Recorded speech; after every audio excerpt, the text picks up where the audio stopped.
Design 1-to-1 with Michael DiTullo, a Core 77 drop. David, welcome to 1-to-1, a Core 77 drop. I'm so excited to have you. The first time we met was 1998, I think, and I was interviewing at Adidas. I was right out of RISD, and you also went to RISD, and I came in for the day to interview with the team, and you took me to lunch, and I think in your vintage Impala, is that right? Correct. Yeah. 67. Yeah, beautiful. I was just like, this dude's got it figured out. He's got a white Impala coupe, he's got a fedora, he's working in skate, and we went to the same school. So, I mean, it might have just been a lunch for you, but for me, I was like blueprinting, like, oh, that's like kind of how I want to be. Wow. Thank you.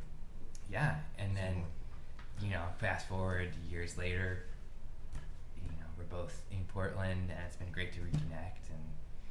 And we were talking earlier about that, like, so you're someone that you started your career corporate, and now you've been consulting for 12 years. Yeah, approaching 13. Yeah. Yeah. And just that, like, one of the fun things about it is the ability to be the truth teller in the room. Right. Has there been a moment when that's been like where a client has really been particularly seen the value in that, like speaking truth to power, as they say? It's an interesting thought. Usually it's convincing them that, this part of what we do is we take, or I'll say, I take a brand from where they are and what they want to be, and there's a leap. And sometimes it's a big step, sometimes a short step. And there's a CEO or a hiring manager that's going to be like, why do we need you? They're not really sure. Right.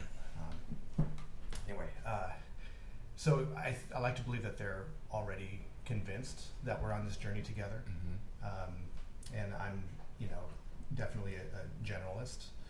I know production very well, but if there's ever a time when I have, doubt in-house, the experts are all there. Yeah. If I'm working for Lewin Stevens, one of my great clients, they already have hunters, and right. guides, and they know how to track, and I can learn more about elk and whatever. So, I'm learning more about the process, and they will, even take me along. Yeah. So, I never feel it's truly a detriment. It's staying humble, asking questions, and we're on this journey together. I'm here to help. Yeah. I'm not here to hinder. That's like, so you've been doing this, a lot longer than I have. I've been consulting for 2.5 years, and one of the things I struggle with is, like, I have that same kind of generalist mindset, and I love being, in a way, the least expert person in that room, because I feel like it gives me some objectivity to be like, why don't we try this or do that, versus being kind of hemmed in, and leveraging the client, like, hey, we're going to do this together. I'm going to never know more about flashlights than you know, but I know some other things. Yeah. But I have certain clients or pitches where they're like, well, what's the one thing you do? And have you, like, how do you balance that, I guess? Well, I think we always have a hidden ace, if we are generalists who've worked right. for many different industries, right. and hopefully have a lot of different interests.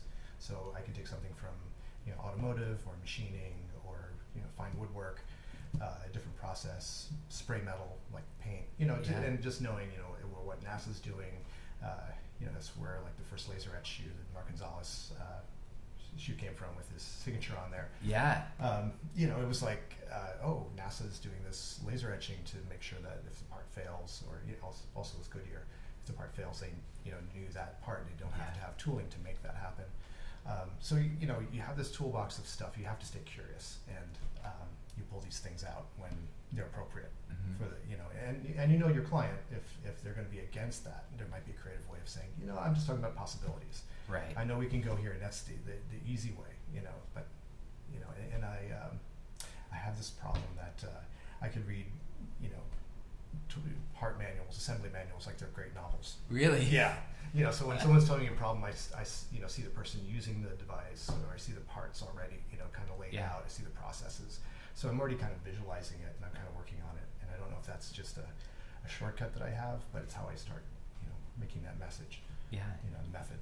That's one thing, like, I always loved about your work, so we both went to RISD. Mm-hmm. RISD doesn't, like, really, at the time, wasn't really big in, let's say, like, the hand skills.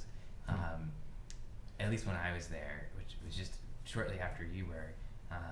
But you can, like, I love, like, in this drawing, like, whenever I look at your work, I'm always seeing, like, I've seen exactly what you just said, like, how do you assemble these parts together? And you're, like, visually telling people that so they feel better about it, so they get it, right? Right, and I so want them to make it, so if I can solve a lot of these problems and not just say, oh, that's advanced group's problem, or that, oh, the engineers will come together, and it's like, I have to give them the intent. So if the design pack is everything that I want it to be, as best as I know it, and if something can't be done, I'm willing to compromise, but I know that there's certain elements, that I can't, and during this, this was a Toyokuni project, and I was, they were trying to Americanize essentially their chef knife, make it more approachable and friendly, if you will, and the more I understood about this village, in the Tosa region, it's a mountainous region. It's actually like a counterpart to Oregon. It's wooded. Oh, really? Yeah, and they actually have hunting there, which is, odd. You don't think of in Japan having that. But they're very rugged people. They have a lot of great traditions, mostly with hatchets, and but they can do really fine tools. And anyway, the more I started learning about it, the more it's like, I can't tell you how to make a knife because you have 1,000 years of tradition, right? And all I can do is just make it heavier or ruin it for you. Awesome. So I do have to respect their traditions and say, Yeah. well, Westerners, sometimes don't grab the knife properly. They Right. don't have the pinch grip, so a lot of times they cut their forefinger. So let's Right. relieve that. But also wanted to, maybe I can push it more on the handle end and look at, the Japanese, how they make joinery. Right, all this, like, woodworking references and, Right. Traditions, bring it back to, what they are. Let's not over-Americanize this because you have something really precious here. right. And that's the value of the brand. Right.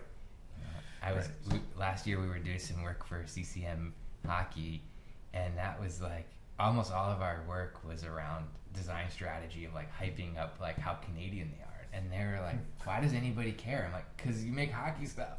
That's the coolest, like, that's like instant legitimacy. It's in your blood. Right, and like you're Japanese, like be that. Yeah, why would you walk away from that? It's your ace again, that hidden ace, and also to get back to the drawing because I know that's where it started. Yeah. Especially if you're interacting with someone that's a non-English speaker, this is how to do it. And plenty of times you've been overseas, in China.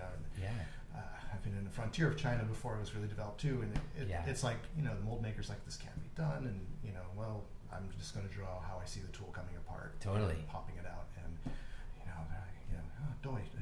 okay, and then they're off, revising things. And it's probably my first language, really. I agree. Drawing as a kid, I mean, obviously I did speak, but no. By the way of expressing oneself and kind of, I think about primitive humans and how someone that could draw was probably the person that kept the culture alive, really. Right. We're looking at the caves of Lascaux, and it's like, it might have not been maybe the strongest person there, but we know everything about them. Right. I'm making an assumption. They wrote the history book, which was the wall, right? Right, and it's so valuable. You see their handprints on the wall, and that's probably the shaman, and people that left their mark. We understand their culture now. Yeah, years later. I was doing some reading on that for a talk. I gave a talk on visual like storytelling for the Design Forward conference a few years back, and I was doing some research. Like the earliest cave paintings actually predate what linguists think spoken language by quite a bit, because they're just like and pictograms, and of course that became the first written languages of pictograms. And well, if you take, we're in the state of Oregon, the earliest shoes known are 10,000 years old at Fort Rock, which is actually the cow cave where they found it. Fort Rock, you can go to Fort Rock, and you'll see, I would say 200 feet up, you'll see it smooth, so it was underwater, right? Got it. Yeah. and then you get a tour out to the cow cave, and it's sacred ground, Native Americans, but it's also private property, and only national park people can take you there, or native, or the person that owns the property. But anyway, you take another like a 3-mile drive, and then you get to this what's called the cow cave, because that's where cows would shelter. But you can tell this was above, U of O had this. I don't want to make this too long. I know. No, this is all right. But this is what it's for. There's a famous U of O archaeology professor. He was not an archaeologist. He's kind of self-taught. No one in intelligentsia believed him. But he started digging, and we didn't have carbon dating at the time. But we knew that Crater Lake exploded. 7,700 years ago. And he found the burn line inside the cave, and he's like, that's proof right there that we know I've hit 8,000 years, and now I'm going deeper, and I'm finding these sandals. These woven sandals. And I've had arguments with people. I mean, I'm not the argumentative one, but someone's like, why not leather? I mean, that's now a paradigm. Maybe the animals are dangerous to get, or maybe they didn't think of it. Maybe there's more reeds. Right. But they wove intricate sandals, and they still exist, and are amazing. Yeah. So I highly recommend, if you're a sneakerhead or just love product, I just find that stuff fascinating. It speaks to me. Yeah. I think as a kid, I mean, that's part of my design brain. I think it was like 3 parts. One was like drawing things. I love to draw. The other was just like sci-fi and the future. And the third heat was like the history of things. And I was always just like asking, like, where did cheese come from? Because I always wanted to be like, who was the first person to be like, let's weave these into a sandal and let's take that old milk and eat it. And like how did, like, where did like just the creation process, I think, as a kid, I was always like, I would, just probably killing my parents. Or like, why is there a flathead screwdriver and a Phillips screwdriver? I remember being 6 and asking my dad, I don't know. But why though? The Phillips makes more sense. Right, fewer turns. But so I think that like storytelling, understanding those stories, and like this is cool because you like kind of brought that story to the outside of how it's made. Well, I come from a long line of people that were able to make something out of nothing. My dad's a machinist. Okay. My mom's a baker, and there's always a curiosity. My dad would, he's also a tool maker, which is a little higher level machinist. Yeah. So he'd bring home, turbine parts, receivers from rifles, whatever. And he showed me how it worked, and I was like, wow. Yeah. And who are the people that made up these ideas? Yeah. And finding fascination with, I understand the telephone, but then the first phone is like a horn with wire wrapped around it and a wooden block. Before there was any paradigm. Right. No rules. No one knew what it was supposed to look like. And I just love to find how the dominoes fit, and what causation happened is what really I find fascinating. Yeah. I feel like it's really important. Like as a designer, I had an intern 2 summers ago, not this summer, last summer, and we were just talking about some design history stuff, and he had a look, and I was like, you don't know who that is, do you? And he's like, no. I'm like, wow, how are they not teaching this? Like, how do you I really geeked out in school on architectural and art and design history, because I'm like, how do you plot like a future course if we're here? Right. Like, it's a lot easier if you know all these points too, and you're like, oh, I can now kind of create this arc. I'm like, I see where it's going, because like looking at that telephone history, you're like, it didn't just go from the wooden block to a razor, a Motorola razor, right? Like there was a lot of things in between. Exactly. The ringer used to be in a separate box until it was together. It's like crazy. Like why would you do that, right? But that's what made sense at the time. Yeah. It's interesting you're showing this arc, because I look at a lot of portfolios, and I have a feeling that design's a little bit dystopian, and maybe it's not. I'm seeing a lot of forms, trapezoids. I'm getting a little tired of similar shapes that no one's able to get away from.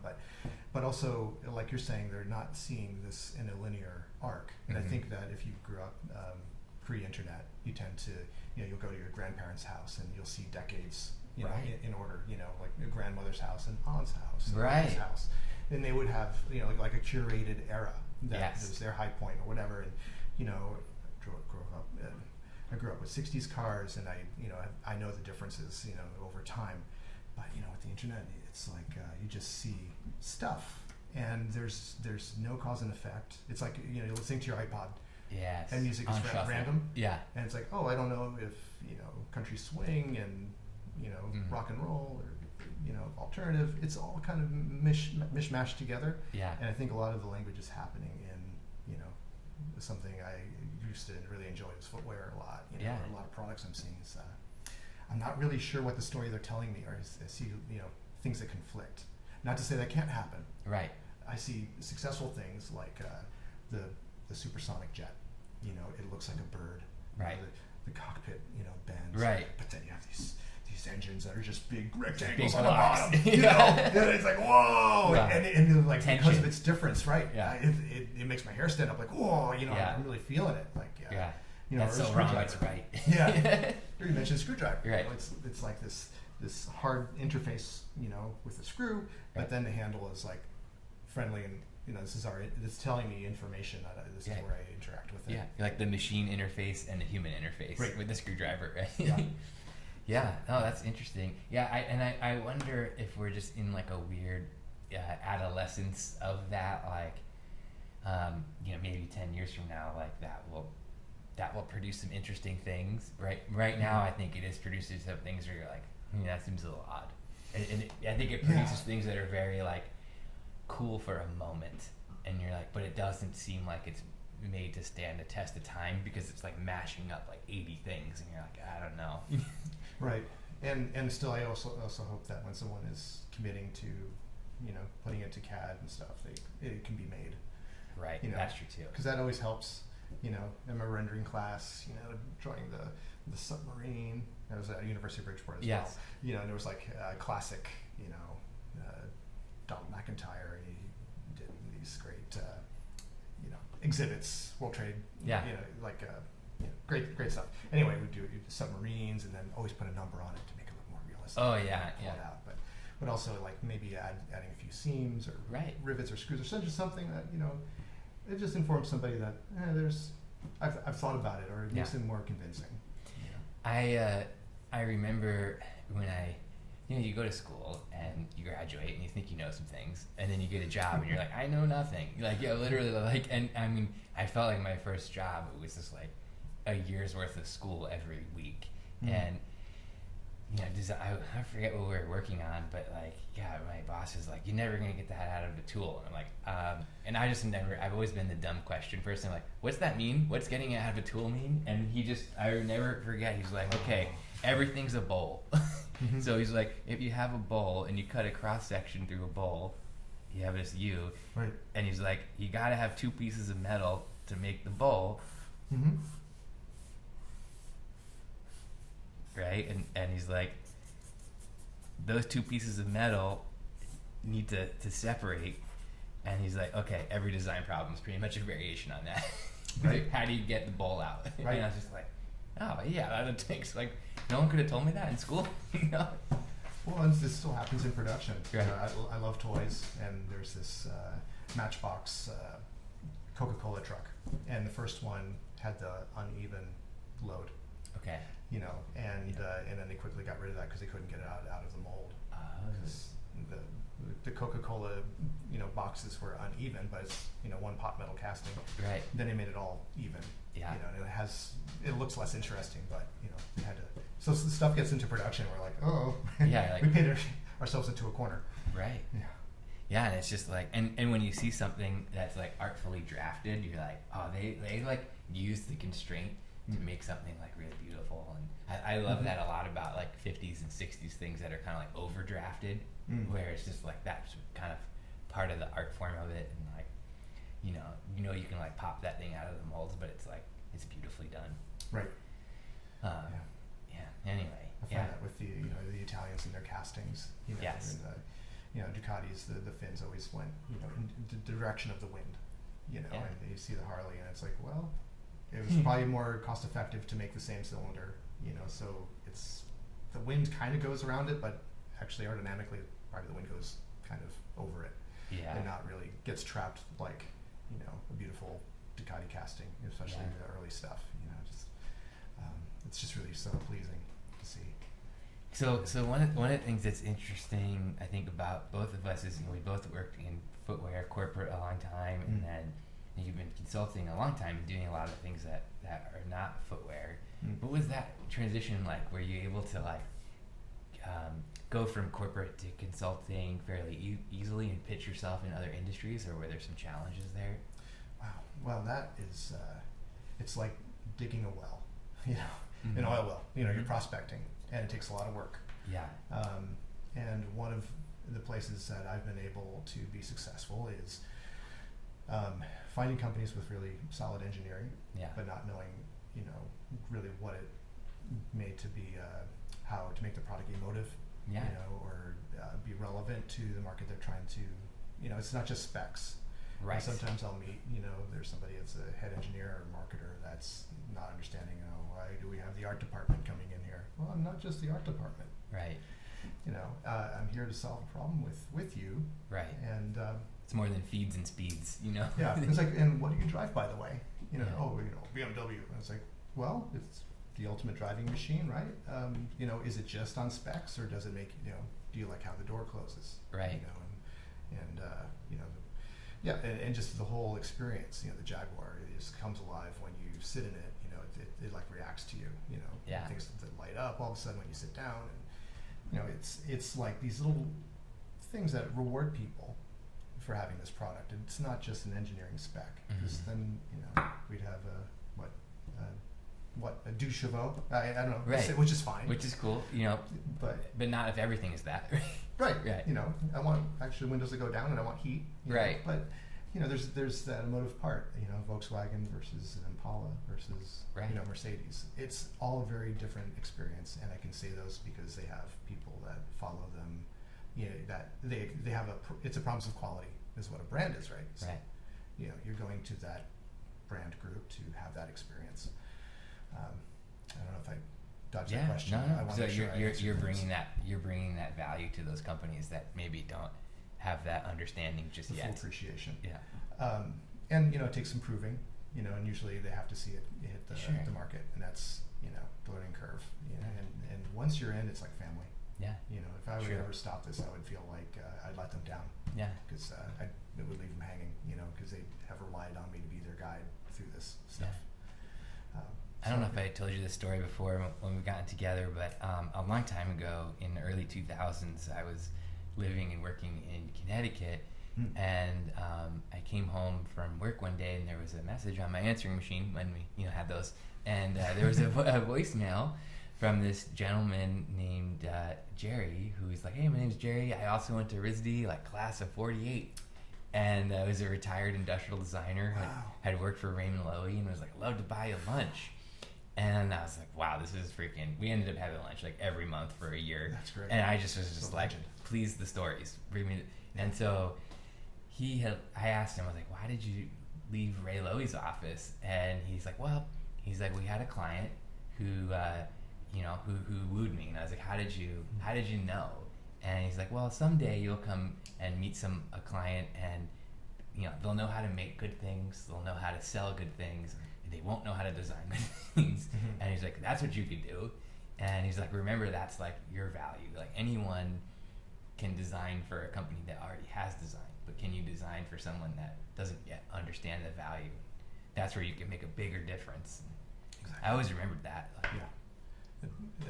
Very true words. Yeah. As a consultant now, I know, particularly with footwear industry, I'm usually hired until they have the design department fully staffed. Right. And it's like, well, see ya. Yeah. And it's like, I don't like that model. And True. And then I also ask myself, am I doing a product that I care about? Does it end up being landfill? And I'm very sensitive to that. Yeah. So it's nice to be able to get behind stuff that I really want to be a part of, and see that thrive. Yeah, some of these products, I assume cast iron cookware, that's a multi-generational product, right? Right. It's forever. Right. Yeah. And that was, the client was definitely had a lot of ideas and had a list actually of things. And normally if someone wants to go to Shark Tank or do a Kickstarter, I'm like, no, I'm not about that. Right. And actually, this wasn't supposed to be a Kickstarter project initially. but he was aware. He was a project manager. So he had some tools in his toolbox that I felt like, okay, I'm not just giving someone a tech pack and that they don't know what to do with, and sometimes it could get ugly. Right. They feel like you didn't give them enough stuff, or you're responsible for it failing, or whatever. I've been in that situation. Yeah. That can happen. Yeah. And you want to shepherd it along. Yeah. So out of this list, I was like, oh, cast iron. Wow, a product that lasts forever. It just almost gave me chills like that. For a product person, that's what we want to do. Right. And it was just fun. It was just really like play. They'll be digging this out of the cow cave. It'll just be it'll be there forever, right? Like it just won't deteriorate really. So I think that's kind of like the ultimate goal. Like I have this handheld swing line stapler that was my grandfather's. That I keep on my desk. I don't ever staple anything, but it's a reminder to me of like, could I ever design something in a way this good that somebody's just like, holds on to it like third generation stapler, Right. Yeah. It still works, it's like still uses the same staples and this is to me, that is like kind of a bucket list item. Oh, thank you. Yeah. I think about pop culture. You have the red stapler from that movie Office Space, Space, and it's like, well, culture can make things popular, but then something really well designed, can be like, oh, this has such a quality to it. Yeah. Even early pencil sharpeners. There's some that come from Germany, and it's like a fetish, man. Yeah. They're just beautiful. Yeah, replaceable blades, and they fit in a little leather case, and it's like, drafting. You have your old drafting tools. That they were high precision, and they were for serious work. Yeah. 1-to-1 scale stuff. 1-to-1. I think I love going to like thrift store, kind of diving and just finding things and being like, look at this. Like, what's the story? Like somebody had this. Like I collect a lot of like vintage electric fans, like desktop fans. Oh, yeah. The earliest one I have goes back to I think like 1908. It's so old that the cycles and volts are stamped into the top because it was before that was standardized. Oh, yeah. But I have another one where somebody has a cast base, like a sand cast base, has that kind of gritty sand cast texture, and somebody with like a hand engraver engraved their social security number in it. Mm-hmm. And I would assume at the time social security numbers were probably pretty new. It was probably right after World War II, and they're like, this is mine. And I'm like, it's just crazy. Like, I don't know who that person was, but it's like their thumbprint on it. Yeah. It's awesome. And, and things like fans and cars, they kind of distill the spirit of the time. That's true. Are we looking towards space? What are we looking towards now? Right. Was it the superior topography? That whole like having the program kind of decide, the best way to reinforce something from point A to point B. Okay. So I'm not familiar with this concept. Yeah. I don't know. It's you see it a lot in RP parts because you can't machine it and you can't mold it. Got it. So it looks like a web. Got it. Yeah. And it's kind of a crazy looking thing. Yeah. So like a generative kind of a Right. Yeah. Fractal geometry almost. Right. Yeah. And that's an extreme case, but that's maybe for in awe of this the machine making stuff, that there isn't the human interaction. We love rapid prototyping and maybe something out of that. A new language comes. That's true. I think that is happening. Getting back to like our bold drawing, right? Like once I feel like one of our biggest limitations as creative people is tooling, because not only the physicality of tooling, obviously the design for that's a parameter, but then another parameter is the financial aspect of tooling, where a company is like, yeah, maybe we would make this crazy thing, but we're so scared it will fail, and if we pay for all that tooling, we're stuck with it. But once tooling is removed from the equation, you can not only create things that don't have to obey this paradigm of like coming out of a mold, but also don't have to obey the paradigm of like selling 1 million of them. Because as long as the machine is printing something, it doesn't cost more or less to print a different thing. Right. It's design time. You pay for that, right? But we've relied on CNC for so long. Right. And I think it's still CNC makes a stronger part. Of course, yeah. there could be fractures in rapid prototype parts, but I think that's all over time. That's going to change, and it's going to be, faster than, the CNC, and we're going to see just automated shops. And, they are already, but I think we're just getting closer and closer to that with RP stuff. There was this place down the street from where I used to live in San Diego, up in Carlsbad, called Forecast 3D. I took a tour in there, and it's just banks and banks of 3D printers of all different kinds. And like, you go into a room and there's just like 20 HP 3D printers, and then you go into another room, there's 5 metal sinterers, and you're like, man, this is kind of factory of the future, right? And once these things go beyond prototype quality into production quality, and it's just like, send them a file to send you a part, you do the assembly. Right. So, yeah, I don't know. And customization too. Right. There's, I'm already making, a rubber-like bottom, and that's just getting better and better for testing. Right. Yes. 3D printed stuff. compounds. Yeah. Yeah. There's this place in town here called Stumpworks that's founded by an Army vet who's an amputee. I shouldn't say Army, he's a military vet. I don't know which branch, but super fascinating. And they're using a lot of like rapid prototyping technology to make these very custom like interfaces. And, that's a very like high need thing. But I feel like these very specific use cases are gonna be like the first production proof points, and then it'll edge out from there. Right. What a great thing to be behind too. Yeah. Injuries are always different. You can laser scan. Yeah. The interface. Right. It's a higher meaning, a higher cause, right? Right. Yeah. It's not folly. Right. Yeah. Yeah, and then it's just like, and then how does that then, thinking of kind of like the OXO model, right, of like, this thing that was designed for the founder's wife who had arthritis to make, and then it turns out it's better for everyone, right? And like, I just think of like, my wife always complaining about like her feet hurting from her shoes, and it's just like, so how do we like, I mean, there are benefits there for everyone, because it turns out everyone's body is pretty different. Right. Yeah, and OXO, you see things like that, and it's like, okay, where's it gonna go, man? Yeah. Let's not just keep talking about that one thing. Is it the best? I remember the mushroom grip from BMX. Yes, the mushroom grip. Yeah. And it did, give that a nod in their company history. And I just, I look at that stuff like, what's the next step? Will somebody redefine this with new material, or is there a better pattern? Because that was, molded in a certain way that we conventionally mold things now that maybe there are no constraints. What could that be? Right. Right, it's true. Yeah, I mean, even thinking like to like Nike Free, back when I was in consulting in the 2000s at Evo Design, we were doing a bunch of watches with metal links for Timex, and then we had a project from Nike to do this kind of like natural motion shoe concept for the advanced design team. And I had just been, all the week before working on like metal links like this. Yeah. And I was like, what if a shoe could do that? That would be pretty cool. And, eventually, the in-house team obviously took it and developed that molding technology. But it's just a really, really advanced, fancy version of this, of like putting these blades in the tool to get Nike Free.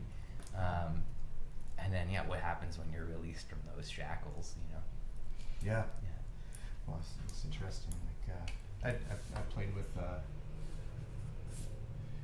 just a similar idea.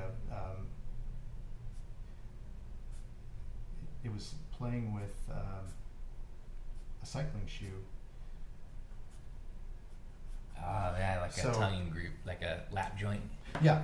So, you'd have, flexibility, but then when you, pulled up, it would give you like a more energy. Yeah. It'd be like a spring. So, it's maybe less work. So you're letting this plate. I think plates are really fascinating. Man. I did my time doing, Adidas, plates for football and baseball. Yeah. And, the thing is, they are very close to the body. They look very sleek, even with the full EVA length cushioning. Yeah. But, the uppers are so soft.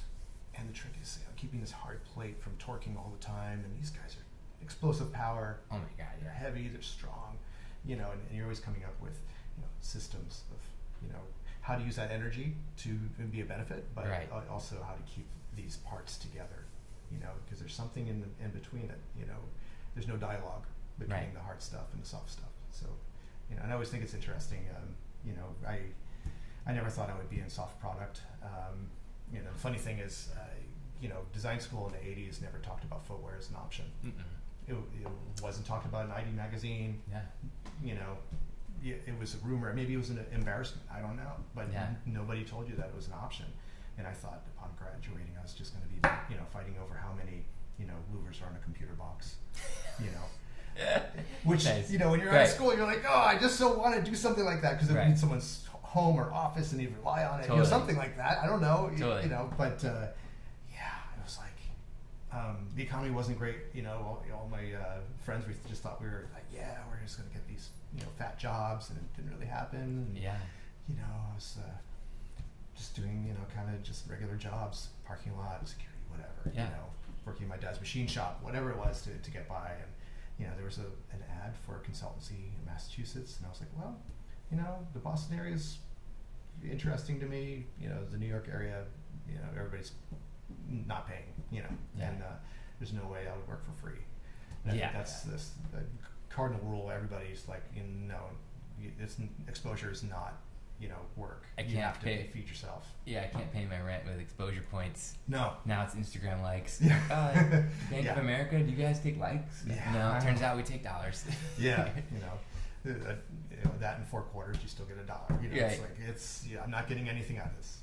So it was a little consultancy, kind of a sweatshop. It wasn't very inspiring, but we were like, I was there with. I shouldn't out anybody, but he's now doing very well for himself. But we were always sitting across from each other, and we were drawing, and we complained like, oh, we're here because we didn't lie in our resumes. Yeah. But it would open doors to other things, and we just I don't Exactly. think we even knew what a blessing footwear would be, because this is a secret. I went to Converse, he would eventually go to Reebok, and it just goes on from there. But doing soft product and traveling the world and solving some pretty amazing problems, you just wouldn't have that if you were fighting over louvers and boxes. Yeah, I remember, I think it was Bruce Kilgore at Nike who did the Air Force One, or worked on the Air Force One, and he was just like saying how his friends kind of made fun of him for going to Nike, in the 80s, and he was just like, 15 years later, they're all like, oh, and he's like, I just thought it was interesting. Right. But I feel like I also have taken that mentality to other things, like going, because we used to go to China so much. When I was at footwear, 4 or 5 times a year, go to China, and working very casually with the factory. And the last time I went for China for a consumer electronics client, like I designed 3 products at the factory, and like one of those is like a huge seller at Best Buy now. And it's just kind of like, well, I was there, and when you're there, it can be very boring. And so, I just kind of drew something I was like, hey, I want to do a speaker, and like this, and I just drew it out for them. And I was like, can you do that? Like, this is the grill, and then there's this housing in the back. And they're like, yeah, we could do that. Can you give us a better drawing? Like, yeah, I went back to the hotel room at night and like just did some cross sections and things in Illustrator. Brought it in the next day. I'm like, hey, can you CAD this up in the next 24 hours for me? They're like, sure. By the time we left, we had like an approved thing, and like, I think it's just that like collaborative spirit. Right. Like Raymond Loewy said that all design is a little logic, a little taste, and the will to collaborate. And I think it's kind of like an interesting description of a designer. Right. And the thing you're explaining, it used to be the United States. Oh, I know. And it makes me sad. Yeah. Because, again, I'm from Connecticut. There was a lot of sophisticated manufacturing at one time. From the colonial era, because we didn't have ground good enough to grow crops. Right. Can grow tobacco in rocky soil, but there's water power, and we made clocks. And, like Waterbury, firearms Connecticut, and clocks, center of the world. Ships, and all that. But today it's like it's hard to you might find a factory that's open to making a product, but they don't want to change what they're comfortable with making, even though the machinery is capable. Right. Yeah, that's really true. Converse, you know, go to, one time there was a manufacturer in North Carolina, you know, and you Right. go down there and I, you know, people on the line, you know, by the way, I loved Converse because I learned the craft. You know, Yeah. there's like real shoemakers that are, you know, and they show you like really how to grade a pattern, how to make stuff. Anyway, so Yeah. you go down to North Carolina and there'd be like people that are like, you know, please design something that will help me keep my job. And it's, wow. just like, Wow. but you know, but then, you know, the management there would be like, you know, yeah, you know, we're just a version of Chuck Taylor, please. You know, that's the only thing we make. It's like, Yeah. well, you know, athleisure was a thing. I was doing athleisure and skate there, and Yeah. you know, it's like I'm not doing anything complicated. You know, it's just, let's try to offer something new, and there's a lot of resistance, and I'm still kind of seeing that whenever we try to, you know, make a cast iron skillet in the United States. It's That's like, right. well, we're just making ship chains. We don't need that. It's like, even for PR, you don't think it's good for you? Like, Right. no, we just do this same thing. We don't need to change. You know, you don't think the market's going to fluctuate and no one's going to want a ship chain? Yeah, you know, no, we just do this. That's Wow. We're not interested. You know, and I get it. Everybody has their own economies of scale and stuff. Sure. But, you know, it used to be. You know, when you look at old popular mechanics, you see how industrious people were. Yeah. You know, they were making stuff. You know, every kid had a go-kart. You know. Yeah. And an erector set. Yeah. You know. Yeah, they're, you know, and Lego, I think, has definitely filled that. You Right. know, and the robot interface stuff, I think, is very Yeah, that's interesting. really cool. Yeah. Because I'm hoping that kind of makes people aware that, you know, we are the masters of our world. It's not just something that happens over there. Yeah, it's true. You know. I worked with right when I first started 2.5 years ago consulting, I worked with like a luxury luggage startup, and like they really wanted to make it in the U.S. And I was just like, I just don't. You're going to have to like build a factory, and you're still going to have to buy a lot of components like handles and wheels. Yeah. That stuff was just like isn't made here now, you know. And I think they spent like a year really trying to build it in the U.S. and they're just like, we just can't. We'll never ship, you know. And I think that hopefully that will change. I mean, had it encouraging. I met some really cool factory owners a couple of weeks ago at the IDC in Chicago a few weeks ago. This plastics factory in Illinois called Matrix 4, who were like really like want to flip the factory model on its head and really focus on design and quality and only work with their contract manufacturer in the U.S. And I feel like we're not going to compete on part count, right? We're going to compete on quality and like being so willing to work with people that want to push design, which is kind of the European model for things that stayed manufactured in Europe. I mean, when I was in school in the 90s, I did a summer tour Italy program, and the first half was just touring around to different factories in northern Italy. So like the Alessi factory, Sagis chair factory, Bruno Mali factory, and just the pace, you know, things coming off of that Bruno Mali line, like a guy picking up a shoe and just like looking at it for a while and making sure it was, you know, it's just very different. And like they're not selling like part count per minute, Right. you know, in that factory. So anyway, They never walked away from beautiful injections either. They still make great cleats. Right. Oh, yeah, it's true. Eyewear. Yeah. I mean, it's, you know, it's almost like we couldn't wait to scrap our stuff right. to go overseas to make it cheaper. And it touches on another issue I'm sensitive about is intellectual property and what you're giving away. Right. You know, it's like, well, we made a few bucks. And it's like, well, you also, the ways and means you gave it away. Right. And the machines that weren't there are now there. Right. You know, and it's the balloon out the window.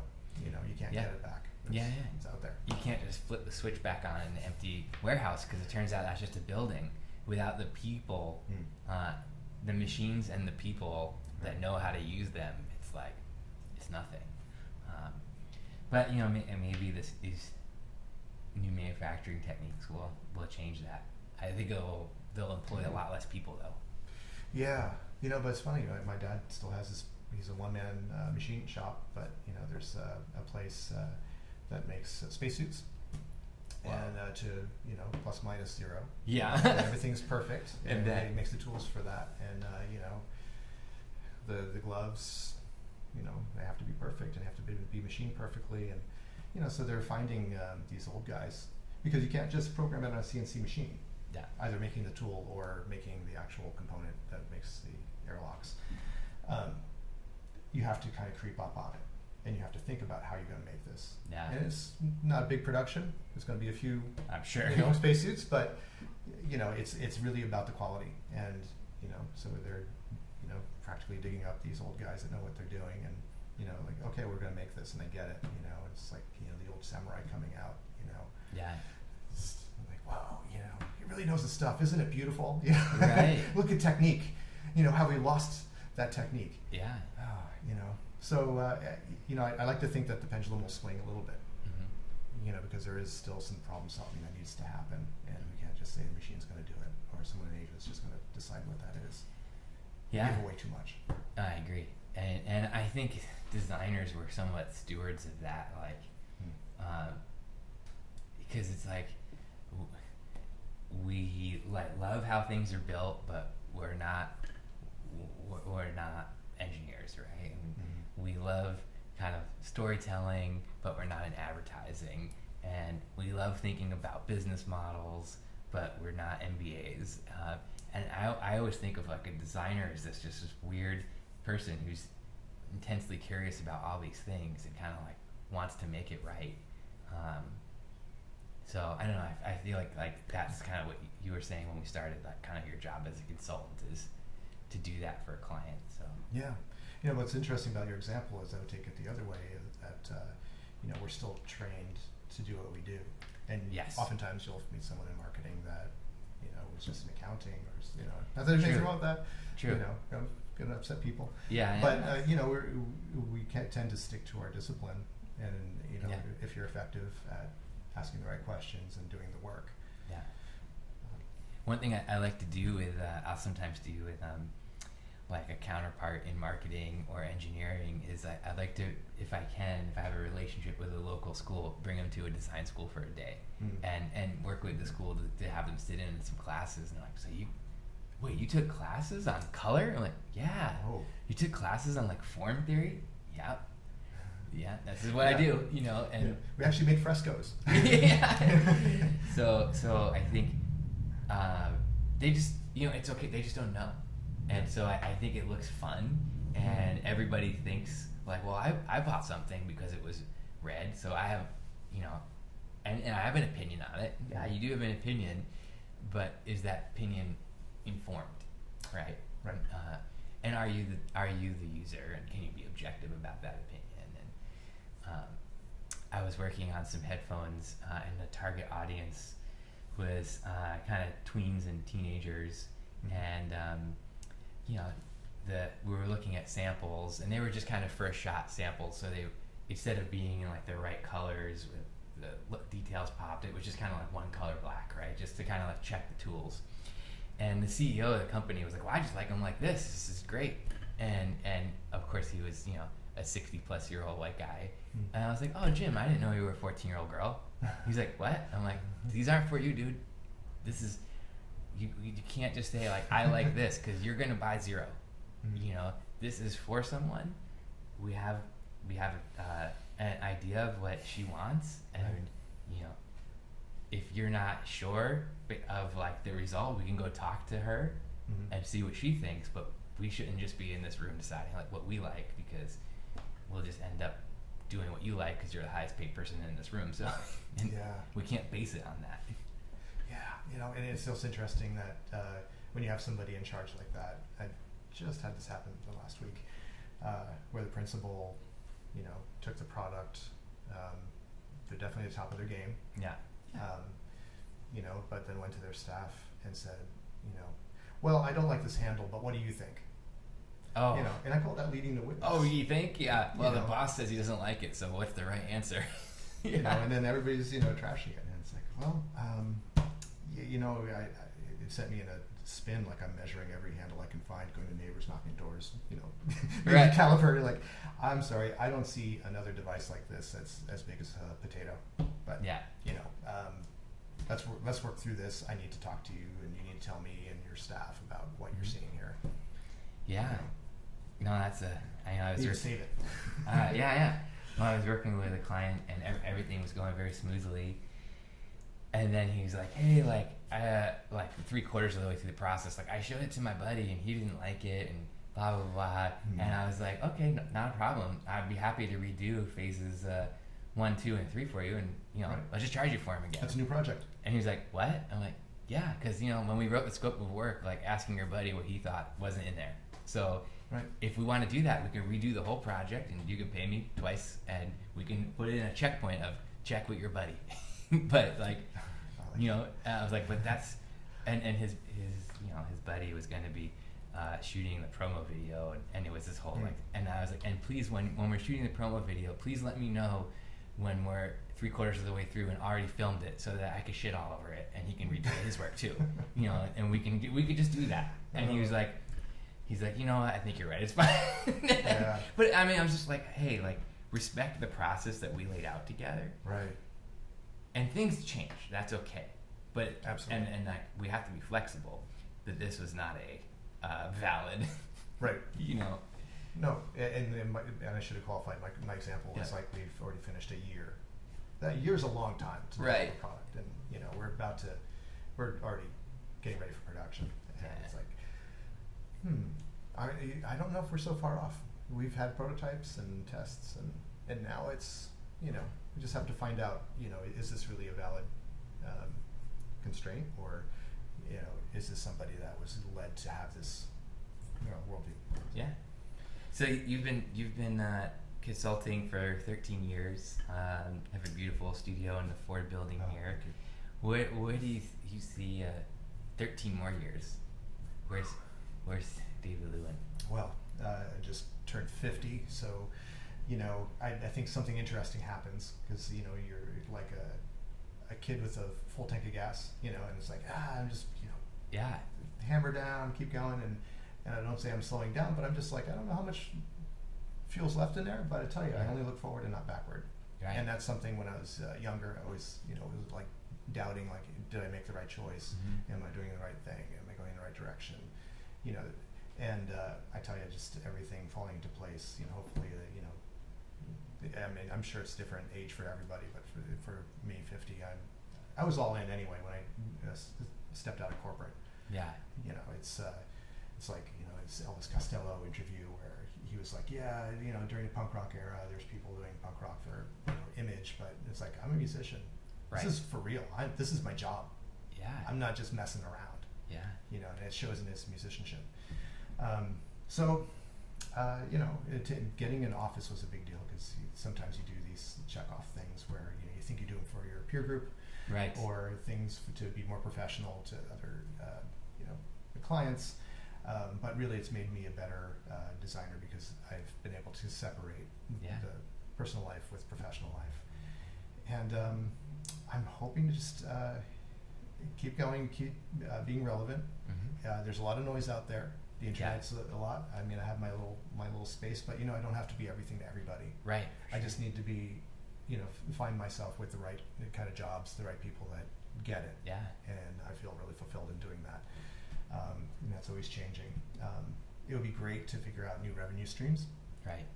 I think that's always, a big gold standard is, whether it's royalties, or retainers, things where, you're a little more integral than, hey, the season, we need to review this. And project work, kind of, Project work, You feel like you're kind of drive through rather than, a true partner.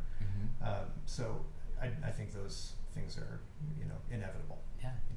And I always have a lot of ideas, and people ask me that a lot of times, like, isn't there a project you want to get behind or do? And it's like, I'm just not sure if I'm ready to, put the house on the line yet. Right. I also like this. So, like if you're doing that, you're only 10% of your life is design, 90% of your life is operations.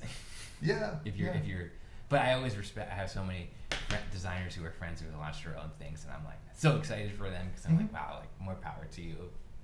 Right. Or Kevin Plank. Right. I did the first year at Cleveland for Under Armour. You did. I didn't know that. That's the best kept secret. I have a lot of almost famous stories, but like no one knows about me. But anyway, that was subcontracted to me through another firm. But anyway, it was kind of thinking, like inspirational in a way that, would any of us, because we're from the athletic industry, my compatriots that hired me, were also from Audi. Anyway, we were all like, talking about this, like, well, we put 50 grand on a card to make, Lycra, underclothing. Right. Would we have gone as a, student, college student to the garment district in New York and just put it on a card and say, make me some prototypes because, cotton is the enemy, and I like cotton, but that's right. Totally. That's their story. And that's the difference, and that gets back to my thing. Like, when that thing happens, I think it's pretty clear, and it's going to be one of those things where I'm all in on that just as much as I am, consultant right now. Yeah. I always think of like I remember seeing this interview with Frank Lloyd Wright, and he was in his 70s when he designed the Guggenheim, right? Yeah. And he was in I think the Guggenheim was being built at the time when and it was a Mike Wallace interview. So this is, I think Frank Lloyd Wright died when he was maybe 83. So he was probably in his very late 70s, early 80s, because the Guggenheim they were asking him about that, and he was. At that time, there was a lot of buildings he had done that were in process, and Mike Wallace asked him, like, how can you be so prolific at this age?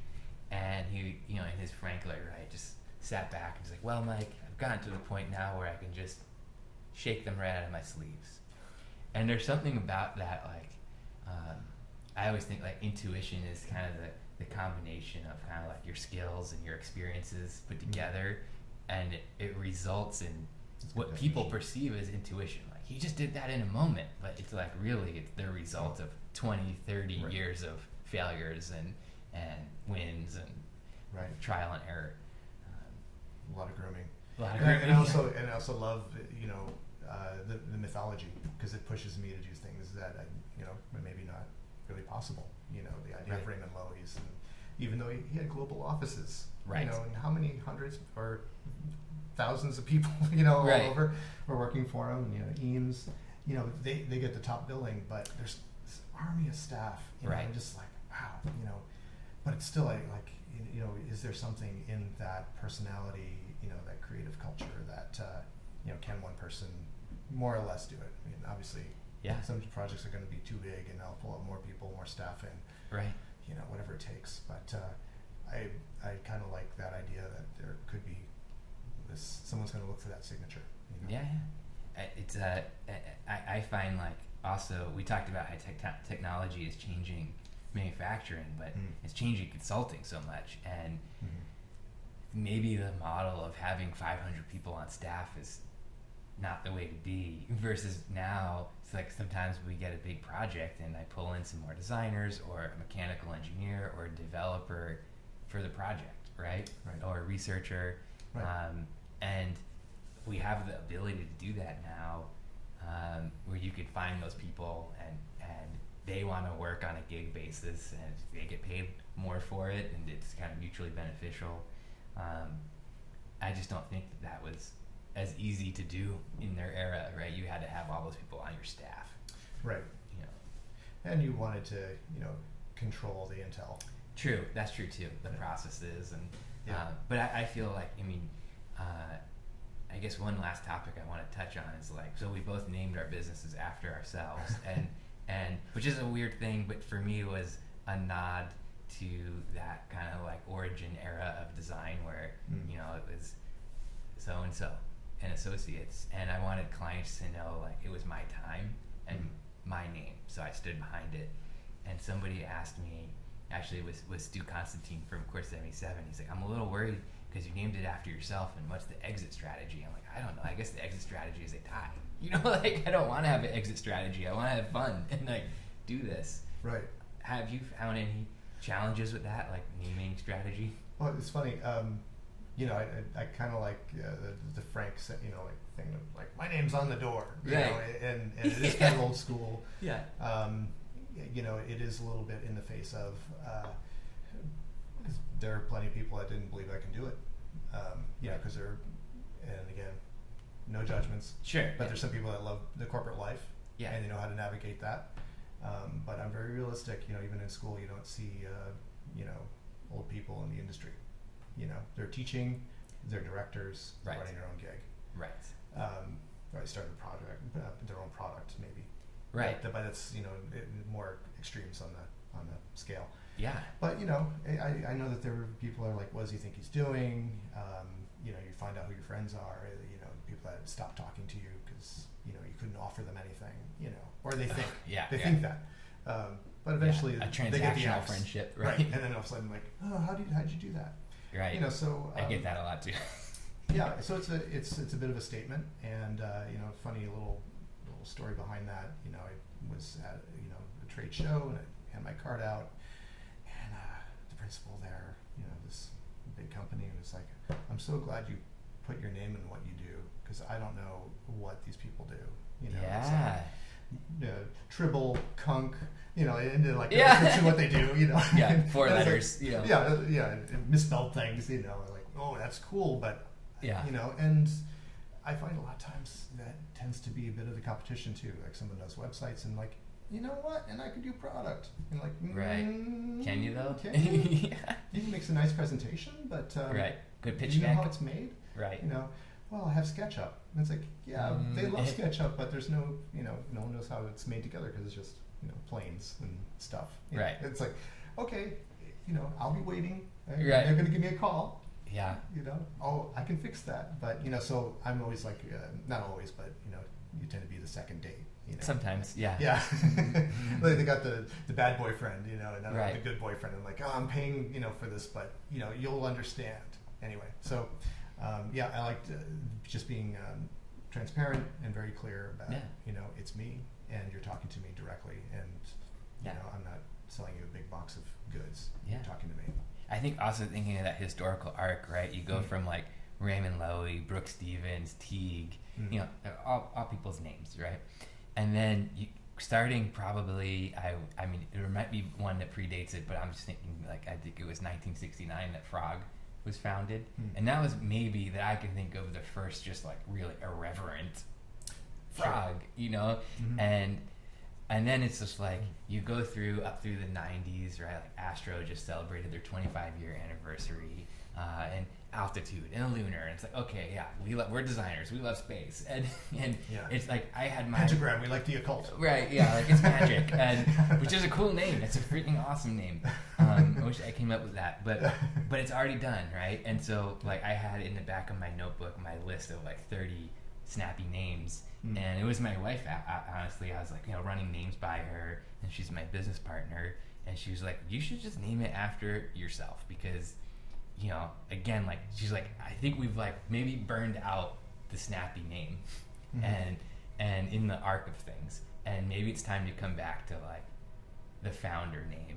And you idolize those guys. And she's like, you always kind of make fun of like, oh, like Fuse Project, but it's used Bahar. Like, like just let it be what it is. Right. And I don't know, something to that. He already has an interesting name. I mean, it's what I always tell him, like, yeah, I know, it's a great name. And why this? It's a cool name. And, but I always, it's how I coach my clients too, like, let it be who you are.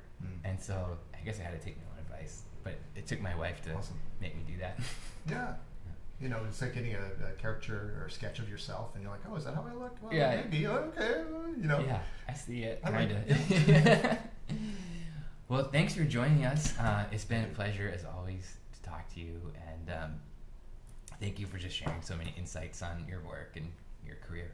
Thank you. I Yeah. appreciate it. Yeah. Thanks for your time.